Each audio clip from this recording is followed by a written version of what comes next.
In Deathloop, you play as Colt Vahn, a man trapped inside a time loop on some Bioshock flavored island called Black Reef. After every night, or death, Colt wakes up on the beach of the previous morning. The only way to break the loop is to find a way to kill 8 visionaries in one day without dying. The concept ironically sounds like a video game version of Boss Level, which is a film's take on a video game style respawning loop with a similar premise. Heads up. I know everything that's gonna happen. One thing that never changes. What's up, pretty boy? It's a perfect fit for an actual video game, or rather, it should have been. The thing is, Deathloop is a perfectly respectable game that follows in the same vein as Arcane Studios' previous series, Dishonored. But as far as the time loop is concerned, the game squanders its potential to a depressingly poor degree, one that comes very close to being a false advertisement from the game's marketing and how it presents itself to you in the opening hours. I'm not sure what it is about cheating death in beaches, but much like a certain character played by an actor whose last name rhymes with fetus, Colt will also be seeing the beach a lot. Any projectile vomiting will be from a drunken hangover instead of weird dark ghost goo, however. There is no ticking time limit in Deathloop. Instead, each expedition into one of the 4 districts takes up one of 4 phases of the day: morning, noon, afternoon, and evening. After that, the loop resets back to the morning and everything that happened is undone. If you die, it also loops. You keep all the knowledge, files, and passwords that you gather, and by finding and spending residium, you can pick and choose weapons, powers, and trinkets to carry over as you slowly build an arsenal that loops with you. This gives Deathloop a distinct roguelite feel that works well and fits nicely with the time loop concept. There is a catch though.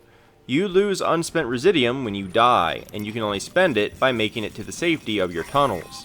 You have 2 respawns that just make you drop your residium, similar to dropping souls in Dark Souls, that you can retrieve. The 3rd death loops you. If you choose to play with the online mode enabled, and you definitely should, you could get invaded by another player taking the role of Juliana. Invasions are intense and really help keep the pressure up and force your plans to be adaptable. The risk is great. If Juliana takes you out, it loops, but you are handsomely rewarded for taking her out first. Each invasion is a clever game of cat and mouse. It's not simply a straight gunfight, but a matter of outsmarting each other and laying traps. Juliana has the benefit of the level's NPCs also being against Colt, but Juliana only has 1 life, while Colt has 3. It alters the dynamic of the duel and truly feels like rival assassins hunting each other. It's definitely one of the game's strongest points and helps keep the game from getting stale. Maybe I'm just dumb, but I really felt like the marketing for the game sold Deathloop's premise as a game where you needed to figure out a way to hunt down all 8 visionaries in one day. Even the opening hours of the game presents themselves in that manner. The tutorial is pretty lengthy and you learn all about the loop during it. The game explicitly highlights the freedom you have to approach things however you want. Each of the 4 districts changes based on the time of day. Certain areas are only accessible during specific time periods. Enemy placement differs, as does whether or not a visionary is present. With 4 districts and 4 times of day, it's clear that you have to get some of the visionaries together at one time in order to take them all out. By the end of the opening act, I was hyped, and I was even ready to break out a pen and paper to start taking some notes. As you explore Black Reef, you learn all sorts of information, and important bits pop up on your screen to make you aware of them. You might learn that one visionary invited another to a party, but she won't go unless you alter something, for example. However, after a few hours of attempting to use the information I was finding, something felt off. I wasn't finding the freedom that I was expecting. Events weren't working the way I was expecting them to, and I slowly came to realize the terrible truth of what was happening. The information wasn't for me, the player. It was for Colt. The story doesn't progress through cutscenes. It moves unseen in the background with the information you find.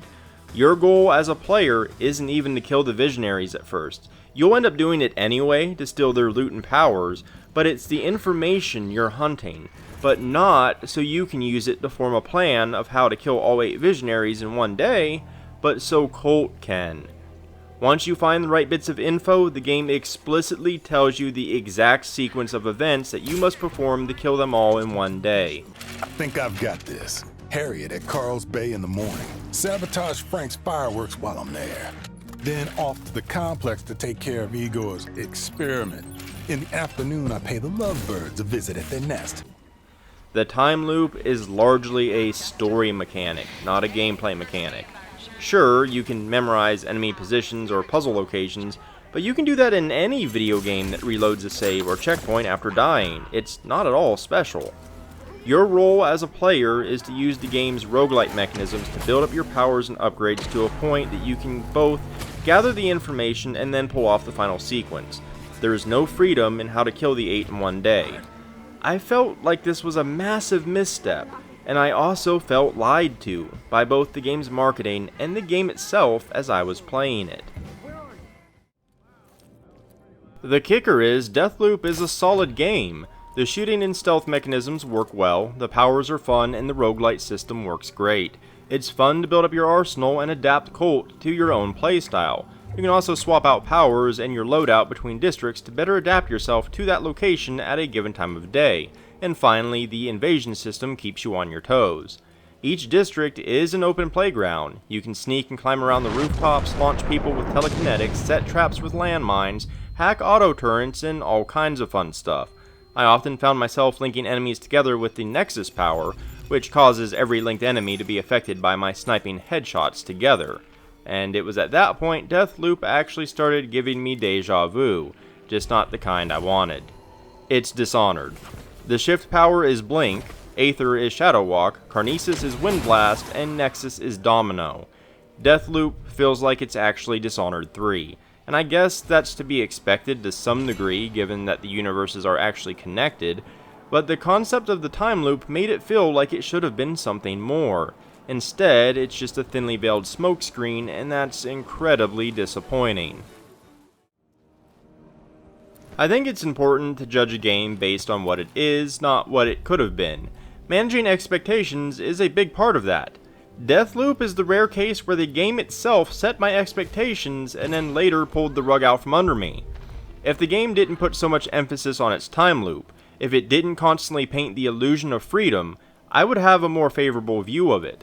The Dishonored games are great games, and Deathloop is basically a reskinned Dishonored. And despite its deceptive concept, I still had a lot of fun, and the invasion system is fantastic. It does have some other issues though. The AI is some of the worst that I've ever seen in a game. If it wasn't for the fact that I was able to dial up how much damage they deal through some option settings, it would have ruined the experience. There's not much point in planning and creativity if you can just effortlessly gun down 100 goons at once. The increased damage is just a band-aid though. They're still dumb as a box of rocks, but if I make a mistake they can at least melt my HP and force me to loot. The invasion system definitely adds some heat to the challenge, but if you choose to play offline, Juliana will still invade you as the AI, but it's essentially free epic loot due to how bad her AI is. As the player base dwindles, the light will start to fade from that feature. Playing as Juliana has its own progression system, but the queue times are already pretty long. Once the invasion system dies out, Deathloop will be a much lesser game, an issue that could have been avoided if the AI were more competent. Deathloop's a solid shooter with room for creativity in how you approach the individual districts, but its ham-fisted linear hand-holding of a single viable sequence of events to actually break the loop greatly diminishes the novelty of the experience and reduces the game down to what feels like a reskin of the Dishonored games. So I want to know what you think. Am I out of pocket here, or did you also feel misled by the marketing and what the game presented itself as? Let me know down in the comments below. If you enjoyed this video or found it informative, consider liking and subscribing. It really does help me out a great deal. I've also left several links down in the description below, including to my website, where you can find the bulk of my written content, but also to my Patreon, Ko-fi, Twitter, and more. But in any case, thanks for watching, and until next time.